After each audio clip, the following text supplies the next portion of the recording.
Spoken ইংলিশের এই জার্নিতে আমরা এটাই বুঝতে পারি না যে আমাদের ফার্স্ট ক্লাসটা কি হওয়া উচিত। আমরা স্পোকেন ইংলিশ সবাই শিখতে চাই কিন্তু বুঝি না যে কিভাবে শুরুটা করব। দেখো আজকের এই ক্লাসটাতে আমি তোমাদেরকে স্পোকেন ইংলিশের ফার্স্ট ক্লাস সম্পর্কে বলবো। কোনো গ্রামার না, কোনো ভোক্যাব না, ইভেন কোনো ফ্যান্সি ওয়ার্ডস নিয়েও আলোচনা হবে না। স্পোকেন ইংলিশের ফার্স্ট ক্লাস অলওয়েজ শুরু হওয়া উচিত সেন্টেন্স কনস্ট্রাকশনের রুল শিখে। কেন? না তুমি দেখবে যে তুমি হয়তো গ্রামারও জানো, কিছু কিছু ফ্যান্সি ওয়ার্ডসও জানো, কিন্তু যখন তুমি তোমার মনের ভাবটাকে প্রকাশ করতে যাচ্ছ তখন তুমি সেটার আর বাক্য তৈরি করতে পারছো না। ইংলিশে সেন্টেন্স তৈরি করাটাই তো মেন খেলা, ওটাই হচ্ছে না। তো সবার আগে আমরা চলো শিখে নিই যে কিভাবে একটা সেন্টেন্স তৈরি হয়। দেখো সেন্টেন্স তৈরি হওয়ার জন্য মেন তিনটে জিনিস দরকার। 90% সেন্টেন্স তৈরি হয় সাবজেক্ট, ভার্ব আর অবজেক্ট দিয়ে। যদি এই তিনটে জিনিসকে তুমি আইডেন্টিফাই করে ফেলতে পারো তাহলেই তুমি সেন্টেন্স তৈরি করতে পারবে। এবার আইডেন্টিফাই কিভাবে করবে? তুমি বাংলায় কথা বলো, বাংলায় তুমি যে কথাটা ভাবছো মনের ভেতরে তো তুমি বাক্যটাকে বানিয়ে ফেলেছো। তুমি যেটাকে বানিয়েছো সেটাকে কে দিয়ে প্রশ্ন করো। কে দিয়ে প্রশ্ন করলে তুমি কর্তা পেয়ে গেলে। তুমি যেই মুহূর্তে কর্তা পেয়ে গেলে এবার সে তো কোনো একটা কাজ করছে, যে কাজটা করছে সেটা খোঁজো।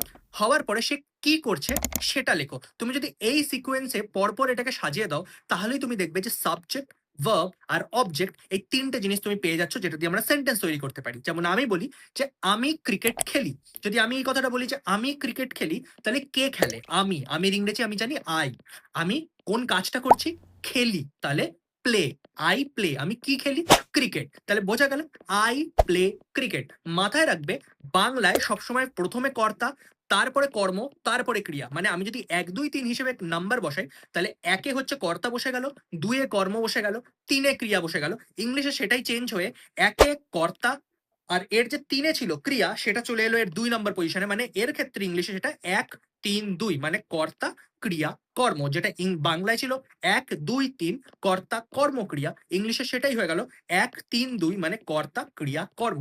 আশা করছি আমার এই ভিডিওটা থেকে তোমরা সেন্টেন্স কনস্ট্রাকশন শিখতে পারলে।